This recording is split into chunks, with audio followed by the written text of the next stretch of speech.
The day I filed for divorce, the weight on my chest felt lighter than it had in months.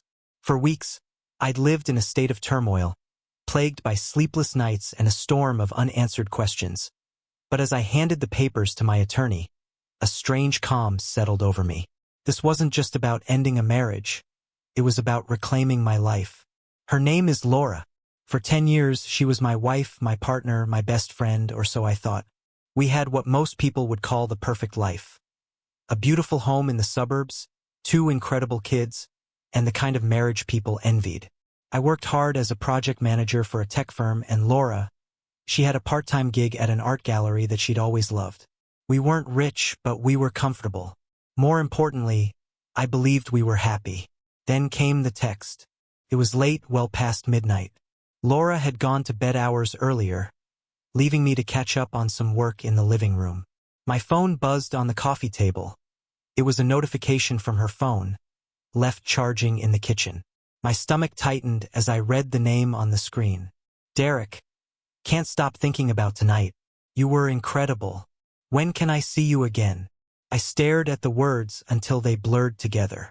My heart pounded, my palms went clammy, and a cold rage settled into my veins.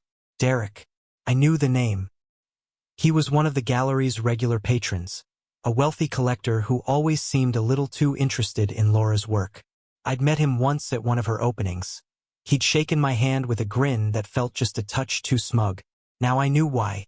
For a moment, I wanted to confront her right then and there, but something stopped me. A voice in the back of my head said, "Not yet." Instead, I took a screenshot of the message, forwarded it to my own phone, and then deleted the notification. I spent the rest of the night in the guest room, my mind racing. By morning, I had a plan. Over the next 2 weeks, I became an actor in my own life, pretending everything was normal while I gathered evidence. I hired a private investigator, a grizzled veteran named Mike who specialized in cases like mine. It didn't take long for him to deliver the proof I needed: photos, timestamps, even receipts from a boutique hotel downtown. Laura had been meeting Derek for months. When I confronted her, I expected denial and maybe even tears. Instead, she laughed nervously, like she'd just been caught sneaking a cookie before dinner. "Come on, Nick," she said. "It was a mistake.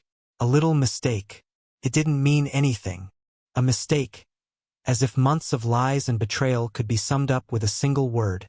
As if she'd merely tripped and fallen into another man's bed. I didn't yell. I didn't cry.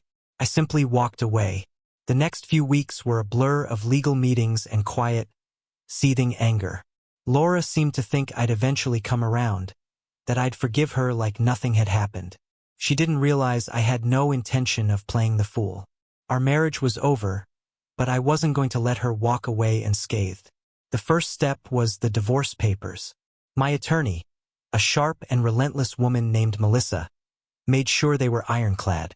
I'd always been the primary breadwinner, and under normal circumstances, Laura would have been entitled to a significant chunk of our assets. But I discovered something interesting during my late-night research. Our prenuptial agreement had an infidelity clause. If either party cheated, they forfeited any claim to the other's income or property acquired during the marriage. Laura had signed it without a second thought years ago, back when we couldn't imagine ever needing such a thing. When she received the papers, her face went pale. "What is this?" she demanded, waving them in front of me. "It's what you've earned," I said coolly. She sputtered, her confidence unraveling. "You can't be serious. This is ridiculous. We're a family. You can't just cut me off." "A family?" I echoed. "Was that what you were thinking about when you were sneaking off to meet Derek?" Her defiance crumbled into desperation. "It didn't mean anything," she said again, as if repeating the lie would somehow make it true. But the divorce was just the beginning. Over the years, Laura had insisted on being the one to manage our household's social calendar. She'd cultivated an image of us as the perfect couple, relishing in hosting dinner parties and playdates with our kids. That image was about to shatter. I didn't tell anyone directly about the affair. Instead, I let the facts speak for themselves. I shared my plans for the divorce openly with friends and family, citing the prenuptial agreement as the reason for the split. When they inevitably asked why I was invoking the infidelity clause, I showed them the evidence, the texts, the photos, the receipts. It didn't take long for word to spread. Our friends were shocked. Her parents were devastated. Even the moms in our kids' school carpool group looked at her differently. Laura's carefully curated world began to crumble. She tried to fight back, of course. She accused me of being vindictive, of trying to ruin her life, but her protests only made her look worse. The truth was undeniable, and every attempt to spin the story in her favor only alienated her further. The final blow came during the custody battle. Laura had assumed she'd get primary custody of the kids.